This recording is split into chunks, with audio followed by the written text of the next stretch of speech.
Hello, good morning, नमस्कार। मैं अवधेश दीक्षित आप सभी का इस यूट्यूब चैनल पर स्वागत करता हूं। तो बज चुके सुबह के 8 और हम स्टार्ट करते हैं अपनी सीरीज को। इस सीरीज के जो प्रीवियस सेशंस हैं उसकी जो प्लेलिस्ट है वो आपको डिस्क्रिप्शन में मिल जाएगी और इसके जो सवाल हैं वो आपको टेलीग्राम चैनल पर मिलेंगे और टेलीग्राम चैनल का लिंक जो है वो डिस्क्रिप्शन में है। ठीक है, तो अपना प्यार बनाए रखिए, एक फ़ोन अपने साथ रखिए। देखिए आप जो सवाल है उसको कितनी देर में कर पा रहे हैं, उस पर टाइमर लगाइए। देखिए पहला सवाल आपके सामने ये है और एसएससी सवाल को बहुत बार पूछ चुकी है, चाहे प्री हो चाहे मेंस।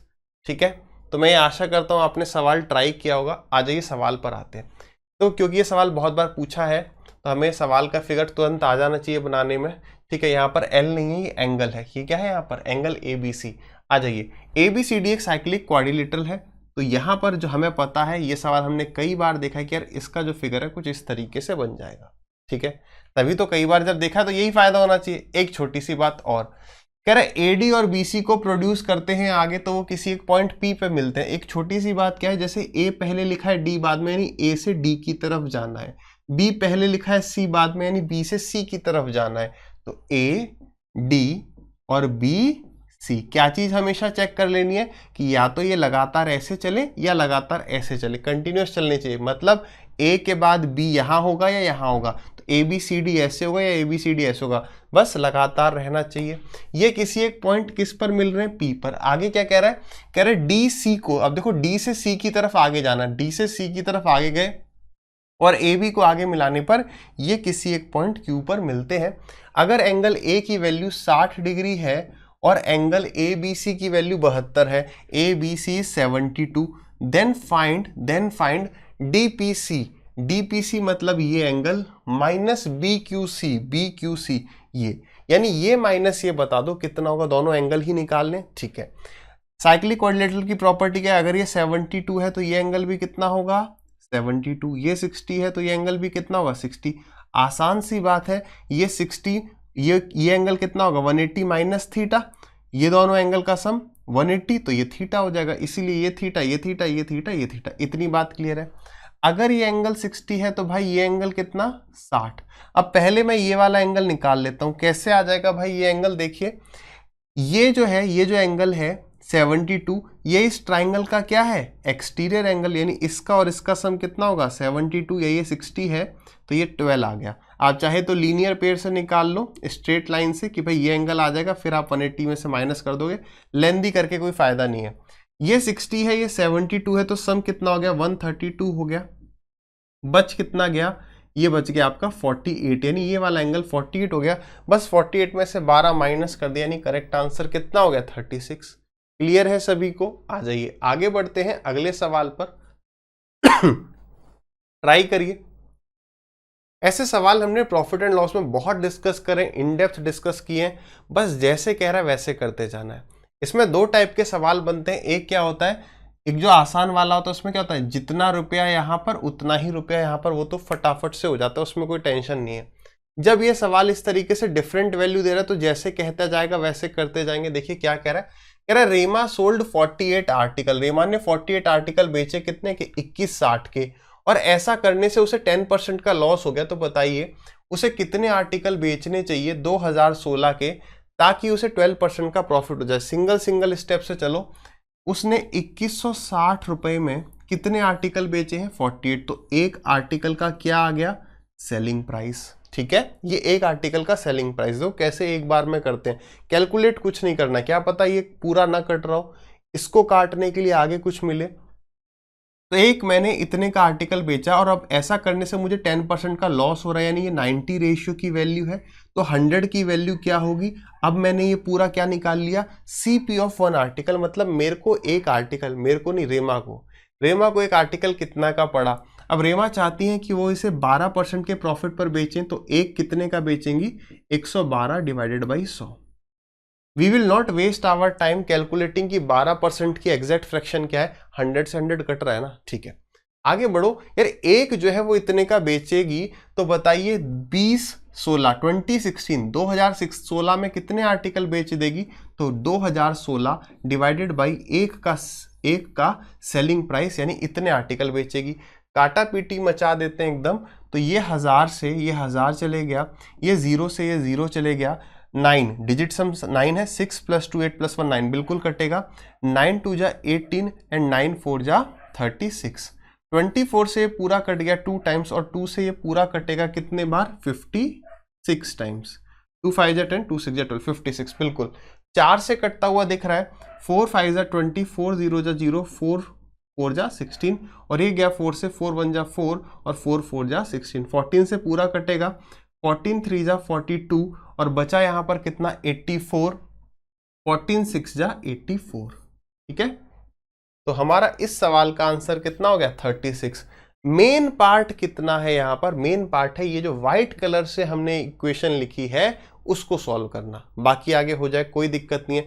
जैसे जैसे कहता गया, देखो कभी भी अर्थमेटिक को ट्रिक की अप्रोच से मत करो कि नहीं इस सवाल के लिए ये वाली ट्रिक, ठीक है, ट्रिक से पेपर क्लियर नहीं होगा। सवाल जैसे कहते जा रहा है, you should be able to form a equation, X से घबराना नहीं है कभी अगर आवश्यकता पड़ रही है सवाल में तो। ठीक है, चलिए आगे बढ़ते हैं यार अगले सवाल पर। ये सवाल अपने पास आ चुका है एडवांस का, सवाल को देखते हैं, डिस्कस करते हैं। आप वीडियो को पॉज करिए, सवाल को ट्राई करिए। देखिए वो कह रहा है कि x² इंटू में x-4 का होल स्क्वायर, नीचे इस तरीके से वो सारी बातें करते जा रहा है। अब यहाँ पर मुझे पता है कि यार कुछ फॉर्मूले वगैरह है, यहाँ पर a - b का होल क्यूब है, कुछ काटा पीटी हो जाएगी, but it will take time. एक नहीं ऐसे 3 पार्ट है, तो मैं यहाँ पर कोशिश क्या करूंगा कि मैं वैल्यू पुट करूं। वैल्यू पुट में हमारी कोशिश क्या रहती है कि हम सबसे पहले कोशिश करते हैं 0, सबसे पहले कोशिश कर लेते हैं हम 0, 0 के बाद 1, 1 के बाद 2, इस तरीके से हम वैल्यू को ट्राई करते हैं। अगर मैं 0 की बात करूं, क्या मैं यहाँ पर 0 पुट कर सकता हूं? तो 0 वहां पे पुट नहीं करेंगे जहां पर डिनोमिनेटर में 0 हो जाए। जैसे अगर मान लो मैंने यहाँ पर 0 पुट किया तो ये कितना हो जाएगा, नीचे ये हो जाएगा 0 + 4 4 और 4 माइनस 0, तो यहाँ पे नीचे 4 है। अब ये डिवाइडेड बाई ये है, ये वाला पार्ट देखो, ये वाला पार्ट तो 0 ही हो गया, 0 by anything is 0, divided by ये वाला पार्ट भी 0 हो गया, तो ये तो 0 बाई 0 यानी नॉट डिफाइंड फॉर्म आ गई, तो 0 तो नहीं पुट करेंगे। अगर मैं 1 की बात करूं तो 1 में सवाल को देखने से पहले आप ऑप्शन देखो, क्या यहाँ पर कोई 2 ऑप्शन सेम तो नहीं हो जाएंगे।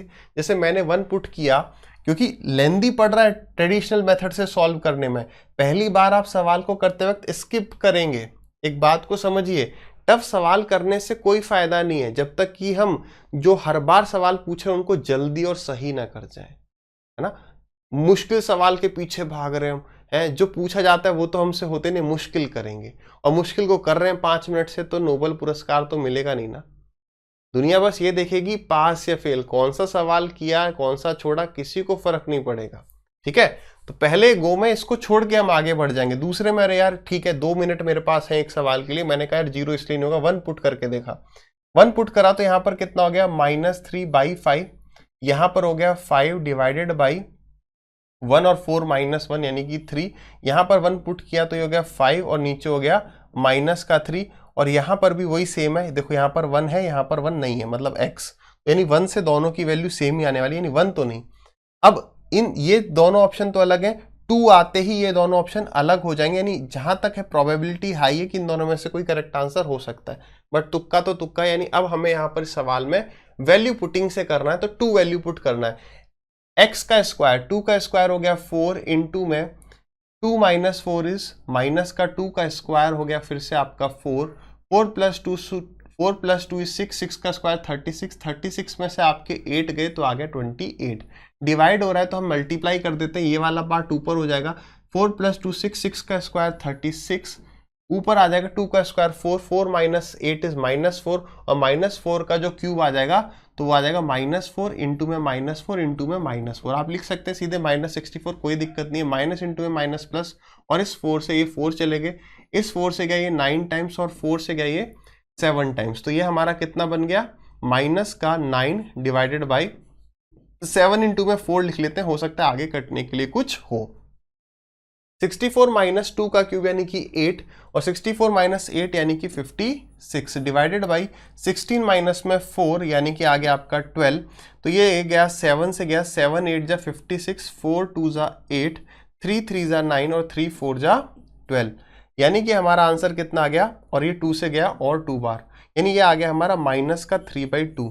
x की वैल्यू 2 पुट करके हमें चेक करना पड़ेगा, तो 2 - 4 इज -2 डिवाइडेड बाई 4 + 2 6, नहीं हो रहा, 2 + 4 इज 6, 6 डिवाइडेड बाई 2 इंटू में 4 माइनस 2 इज 2, 2 से गया ये 3 टाइम्स, अच्छा माइनस का 3/2 था तो ये हो गया आपका 4 + 2 6, 6 डिवाइडेड बाई 2 इंटू में 2 माइनस 4 इज माइनस का 2 और 2 से गए 3 बार, माइनस का 3/2 यहाँ से आ रहा है, यहाँ पर नीचे और 2 कम हो जाएगा, यहाँ पर 2 कम हो जाएगा तो यहाँ पे कितना आ जाएगा आपका 6 अपॉन में माइनस का 4, यहाँ पर कितना आ जाएगा, सॉरी 6 अपॉन में माइनस का 2 जो कि माइनस का 3 होगा, यानी करेक्ट ऑप्शन हमारा क्या है सी। डेफिनेटली ये सवाल टाइम टेकिंग है, इसलिए मैं कह रहा हूं आपसे कि जब भी आप प्रीवियस ईयर से प्रैक्टिस कर रहे हो, किरण वाली किताब से कर रहे होंगे या राकेश सर वाली किताब से कर रहे होंगे, जिस भी प्रीवियस ईयर किताब से प्रैक्टिस कर रहे हो, अभी से आदत डालिए सवाल को स्किप करने की। ये डिसीजन अभी से आपको लेना शुरू करना पड़ेगा कि यार इस सवाल को मैं एग्जाम हॉल में करता या छोड़ता। अभी छोड़ो गोला मार के, बाद में आके देख लेना, इस हैबिट को अभी से डेवलप करो।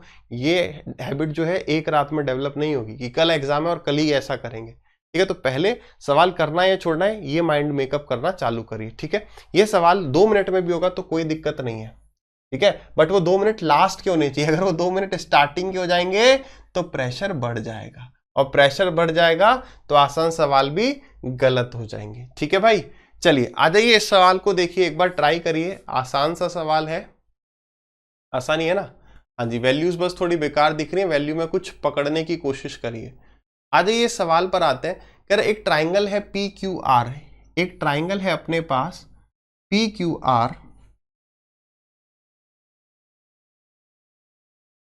ठीक है, एक ट्राइंगल है अपने पास PQR जिसमें हमें PQ की लंबाई 24 दी हुई है और एंगल Q जो है वो हमें 58 दिया हुआ है, ठीक है। S और T 2 पॉइंट है जो कि PQ और PR पर है, यहां पर S हो गया, यहां पर अपना T हो गया, सच दैट एंगल STR जो एंगल है ये हमारा 122 डिग्री है, और PS की जो लंबाई है वो हमें 14 दी हुई है, PT की लंबाई 12 दी हुई है। Then find the value of RT बोले तो इसकी वैल्यू पता करनी है, R से T की कितनी है। जैसे ही मैंने ये 122 देखा, ये मैंने 58 देखा, तो एक बात हमें समझ में, अगर सिमिलर ट्राइंगल्स होंगे, ये 58 है, ये 122 है, यहां पर मुझे क्या मिल गया, ये मुझे 58 मिल गया, लीनियर पेयर, ठीक है। अब इसका मतलब यार ये वाला छोटा ट्राइंगल और ये पूरा बड़ा ट्राइंगल सिमिलर होगा, कैसे, ये वाला एंगल तो दोनों में कॉमन है, ये 58 है, ये भी 58 है, यानी ये वाला एंगल ऑटोमेटिकली इस एंगल के बराबर हो जाएगा, हाँ या ना। तो तीनों एंगल बराबर हो गए तो सिमिलर हो गए। यहां बस इंपॉर्टेंट ये होता है कि कौन से 3 एंगल किसके बराबर, यानी सिमिलर ट्राइंगल, कौन सा ट्राइंगल किसके सिमिलर है वो लिखना इंपॉर्टेंट होता है। तो लिखो, पहले कोई भी लिख लो, PST लिख लिया हमने, क्या लिख लिया, PST किसके सिमिलर होगा, नीचे ही लिख लेते हैं, P एंगल P के बराबर है, एंगल S एंगल R के बराबर है, और एंगल T बराबर है एंगल Q के। बात सही है। अब जैसे जैसे वो कह रहा है उसको करते जाओ। PS की लंबाई पता है, सिमिलर अगर 2 ट्राइंगल सिमिलर है तो उनकी करस्पॉन्डिंग साइड्स का रेशियो हमेशा इक्वल रहता है, संगत भुजाओं का अनुपात हमेशा समान रहता है। तो PS कितना है 14, मैं आपसे पूछूं PR कितना है, नहीं पता, मैं X मान लेता हूं, पूरे PR को मैंने X मान लिया।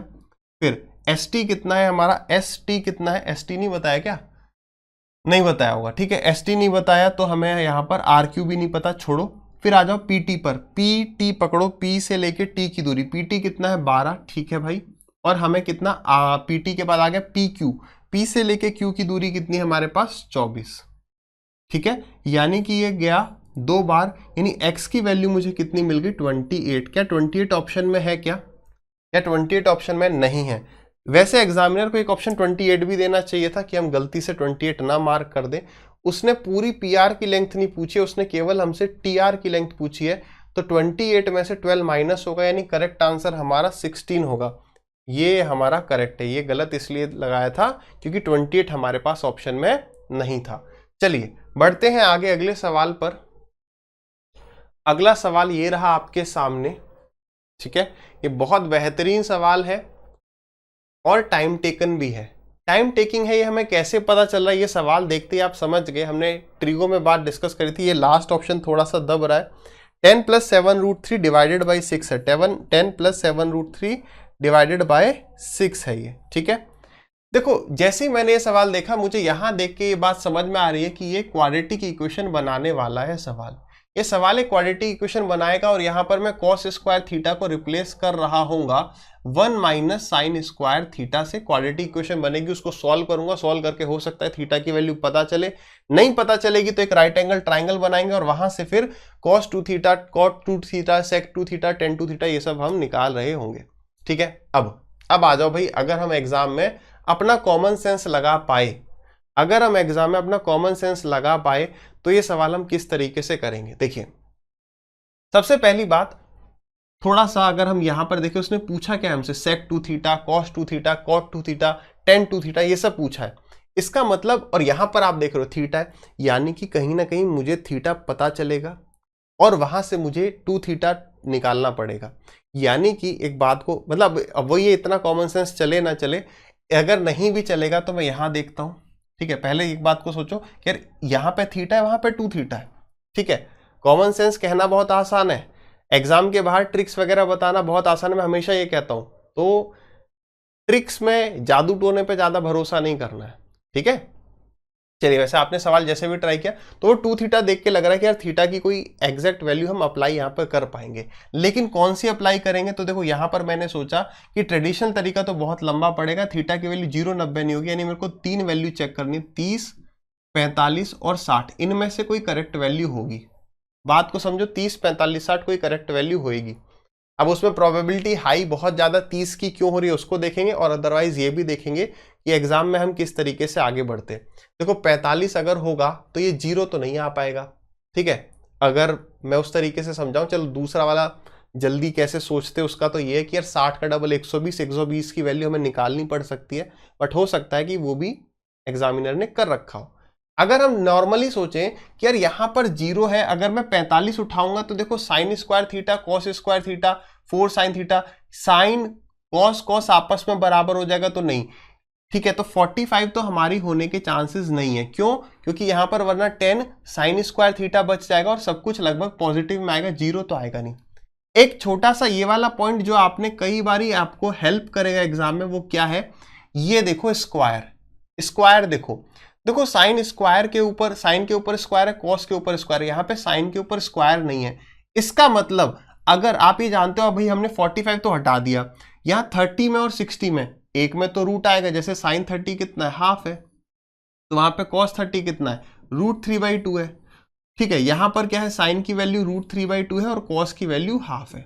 अब एक बात को समझिए कि यहां पर तो चलो ठीक है, स्क्वायर हो जाएगा, दोनों की वैल्यू क्या है, रूट में है या नहीं उससे कोई फर्क नहीं पड़ता, वो तो स्क्वायर होके हट जाएगा।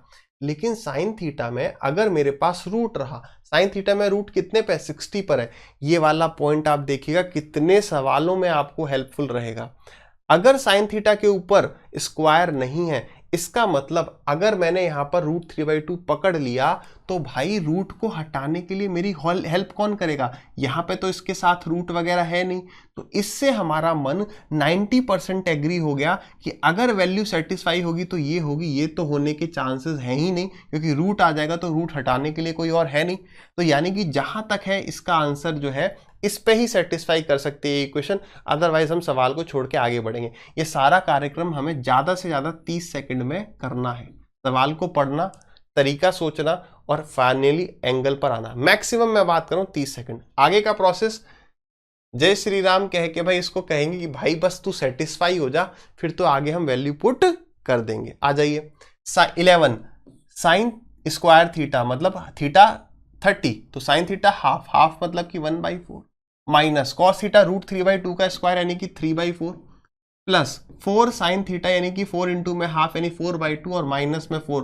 काश ये 0 आ जाए, तो ये आ गया आपका 2, यहां पर आपने 4 एलसीएम ले लिया, 11 में से 3 गया, 8 आ गया, यानी ये भी आ गया 2, 2 + 2 4 और 4 - 4 0। अब हम खुश हो गए कि थीटा की वैल्यू सिर्फ 30 पुट कर देनी है। cos 60 कितना हो जाएगा, cos 60 आपका हो जाएगा हाफ, प्लस cot 60 हो जाएगा आपका √3, नीचे आ जाएगा sec 60 हो जाएगा 2, और फिर ये हो जाएगा आपका 1/√3। ये कितना आ गया, ये आ गया नीचे 2, ऊपर आ गया 1 + 2√3, यहां नीचे कितना आ गया, यहां पर आ गया अपना √3 और ऊपर आ गया 2√3 माइनस में 1। ठीक है, तो ये कितना हो गया आपका, ये √3 ऊपर चले जाएगा। ठीक है, इससे डिवाइड कर रहे हैं यानी मल्टीप्लाई कर देंगे √3 से और नीचे आ जाएगा आपका 2√3 माइनस में 1। ठीक है, चलिए तो ऊपर √3 से मल्टीप्लाई करने पे कितना आ गया, √3 प्लस 3 2 जा 6 डिवाइडेड बाय 2 इंटू में √3 divided by a plus B A minus B कर देंगे तो a square minus B square हो जाएगा। तो ये कितना हो जाएगा आपका a स्क्वायर मतलब कि 4 तिया 12, 12 माइनस 1 यानी 11। कहीं पर तो अटक गए लगता है, कहीं पर अटक गए। एक सेकेंड फिर से देख लेते हैं। थीटा की वैल्यू 30 आ गई, cos 60 हमारा हो गया कितना, हाफ, प्लस cot 60 हो गया हमारा 1/√3। यहां लगता है √3 लिख दिया था क्या, यही गड़बड़ लग रही है। हाँ जी, यही गड़बड़ हुई थी। ठीक है, ये हो गया हमारा 2, ये हो गया माइनस √3। कितना आ गया ऊपर, ऊपर आ गया 2√3 और ये आ गया हमारा √3 प्लस 2 और यहाँ पे नीचे कितना है 2 माइनस √3 से डिवाइड हो रहा है। तो हम ऐसा कर लेते हैं, ये ऊपर नीचे मल्टीप्लाई कर देते हैं किससे, 2 प्लस √3 से। 2 प्लस √3 से ऊपर नीचे मल्टीप्लाई कर दिया और यहाँ पर नीचे क्या था, 2 माइनस √3 था। ठीक है, तो a plus B into A minus B, A square minus B square यानी 4 माइनस 3, तो ये तो 1 हो गया। ये ऊपर देखना जरा कितना आ रहा है, ये आ गया आपका 2√3 plus 4 plus 3 plus 2√3 divided by नीचे क्या है 2√3। थोड़ा सा कैलकुलेशन, ये 2 प्लस 2 हो गया 4, ये हो गया 4√3 प्लस 7 डिवाइडेड बाई 2√3। नीचे रूट किसी में नहीं है, ऊपर नीचे √3 से और मल्टीप्लाई कर देते हैं। ठीक है, ऊपर नीचे और √3 से मल्टीप्लाई कर दिया तो 3 2 जा 6, ये तो आ गया 6 खैर 2 में है, फटाफट से आगे बढ़ते हैं। 4 तिया 12, 12 प्लस 7√3 डिवाइडेड बाई 6। ठीक है भाई, this is the correct answer. ठीक है, यानी थीटा 30 निकालने के बाद भी उसने थोड़ा सा कैलकुलेशन करवाई है। ठीक है, आगे बढ़े अगले सवाल पर। चलिए आगे बढ़ते हैं अगले सवाल पर, ये भी इंपॉर्टेंट सवाल है। देखते हैं इसको एक बार, आप सवाल को ट्राई करिए, फिर हम इस सवाल को एक बार डिस्कस करते हैं। what x is added है, लैंग्वेज कुछ अलग सी लग रही है। what x is added to, what नहीं होगा यहाँ पर, when होना चाहिए, है ना। चलिए, when x is added to each of 10, 16, 12 and 32, the numbers so obtained in this order are in the proportion. What is the mean proportional between the numbers x plus 1 and 3x plus 1? ठीक है, इसको discuss करते हैं detail में। थोड़ा सा देखिए, क्या ये सवाल ये कह रहा है कि अगर मैं 10 में x जोड़ दूं, 16 में x जोड़ दूं और 22 में x जोड़ दूं और 32 में x जोड़ दूं, तो ये सब किस में होंगे, प्रपोर्शन में होंगे। प्रपोर्शन का मतलब क्या होता है कि भाई ये रेशियो ये रेशियो ये इज इक्वल टू, प्रपोर्शनल का मतलब इज इक्वल टू ये रेशियो ये, यानी कि 10 plus X divided by 16 plus X is equal to 22 plus X divided by 32 plus X. इतनी बात क्लियर है। अब देखो, पहले जब ये सवाल पूछे जाते थे तो वो बोलता था बताओ x की वैल्यू क्या है, तो हम ऑप्शन में से उठाते थे, x की वैल्यू पुट कर देते थे। अब वो थोड़ा और स्मार्ट हो गया, क्या कि बताइए x प्लस 1 और इसका मीन प्रपोर्शन क्या होगा, तो काफी लेंदी पड़ जाएगा, ऑप्शन से उठाना नामुमकिन के बराबर हो जाएगा। तो फिर देखो, अब हम यहां पर क्या करेंगे, हम भी थोड़ा स्मार्ट बनेंगे। देखिए, यहां पर अगर आप इन दोनों का डिफरेंस हो, या तो क्वाड्रेटिक इक्वेशन से सॉल्व करो, बहुत लेंदी पड़ जाएगा। आप यहां पे डिफरेंस देखो, 10 प्लस एक्स और 16 प्लस एक्स में डिफरेंस कितना है। तो कभी भी यहां पर x रहेगा, यहां पर x रहेगा, 2x 3x नहीं आएगा। x ऐड किया, x ऐड किया, x ऐड किया, x ऐड किया। अब देखो, अब हम इसे सॉल्व कैसे करेंगे। इन दोनों में डिफरेंस कितने का दिख रहा है आपको, 6 का दिख रहा है। इन दोनों में डिफरेंस कितने का दिख रहा है, 22 प्लस एक्स और 32 प्लस एक्स। पॉजिटिव नेगेटिव नहीं, केवल डिफरेंस की बात कर रहे हैं, तो डिफरेंस पॉजिटिव ही रहेगा। 32 माइनस 22, 16 माइनस 10। यहां पर मुझे डिफरेंस दिख रहा है 20 का। बात क्लियर है। यहां पर मुझे डिफरेंस कितने का दिख रहा है, नॉट 20 सॉरी 10 का। ठीक है, 10 का हमें यहां पर डिफरेंस दिख रहा है। अब एक बात समझिए, अगर इन दोनों का डिफरेंस और इन दोनों का डिफरेंस बिल्कुल बराबर हो जाए, मतलब इन दोनों का डिफरेंस अगर इन दोनों के डिफरेंस के बराबर हो जाए, तो इसका मतलब क्या है, ये दोनों बिल्कुल सेम हो जाएंगे। मतलब ये हो जाएगा और ये हो जाएगा। एक एग्जांपल के साथ देखिए, जैसे मैंने कहा 1/2 बराबर होता है 4/8 के। ठीक है। तो यहाँ पर आपको डिफरेंस कितना दिख रहा है, 1 का। यहाँ पर डिफरेंस कितना दिख रहा है, मान लो 4 का। तो अगर यहाँ पे डिफरेंस 4 है और यहाँ भी डिफरेंस 4 हो जाए तो ये ऊपर वाले बराबर नीचे वाले बराबर, आप कहीं से भी कुछ भी उठा सकते हैं। जैसे ही मैंने इसे 4 से, अब भाई 4 और 1 का एलसीएम कितना है, 4 है। तो जैसे ही मैंने इसको 4 बनाया तो ये भी 4 से मल्टीप्लाई और ये भी 4 से मल्टीप्लाई, तो ये दोनों सेम हो गए या नहीं हो गए भाई, बिल्कुल हो गए।